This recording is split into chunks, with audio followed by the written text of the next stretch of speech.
And ఇంకొకటి చాలా important thing ఏంటంటే అల్జీమర్స్ అండ్ డిమెన్షియా రెండు కూడా ఒకటని చాలామంది భావిస్తూ ఉంటారు. సో డిమెన్షియాలో చాలా టైప్స్ కూడా ఉన్నాయంటారు. So what is the fact? Alzheimer's and dementia ఒకటేనా లేదు డిఫరెంటా? డెమెన్షియా అనేది ఇది ఒక అంబ్రెలా టర్మ్ అండి. డెమెన్షియా అంటే ఆల్జైమర్స్ ఒక్కటే కాదు. యూజువలీ డెమెన్షియాలో ఏంటి అంటే Alzheimer's is a most common type of dementia అంతే.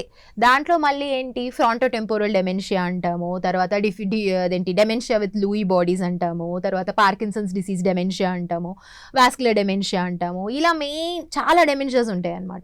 సో అది ఎట్లా అని అంటే మనకి డిపెండ్స్ అపాన్ ద టైప్. అంటే యూజువలీ ఏంటి ఆల్జైమర్స్ డెమెన్షియా అనేది మతి మరుపుతో స్టార్ట్ అవుతుంది. వేరస్ ఫ్రాంటోటెంపోరల్ డెమెన్షియా అనేది ఏంటి అని అంటే అగ్రెసివ్ బిహేవియర్ కానివ్వండి, బిహేవియర్ పరంగా పర్సనాలిటీ చేంజెస్ పరంగా అలా స్టార్ట్ అవుతూ ఉంటుంది. సో మళ్ళీ ఈ డిఫ్యూజ్ లూయి బాడీ డెమెన్షియా అనేది మెల్లిగా నడవడము, పార్కిన్సన్ సిమ్టమ్స్ అంటే స్లోగా నడవడము అలా అనేది స్టార్ట్ అవుతూ ఉంటుంది అనమాట దాంతోనే. సో అట్లా మనం డిఫరెన్షియేట్ అనేది చేసుకుంటాము. సో అన్ని డెమెన్షియాస్ అనేవి సేమ్ కాదు మేడం.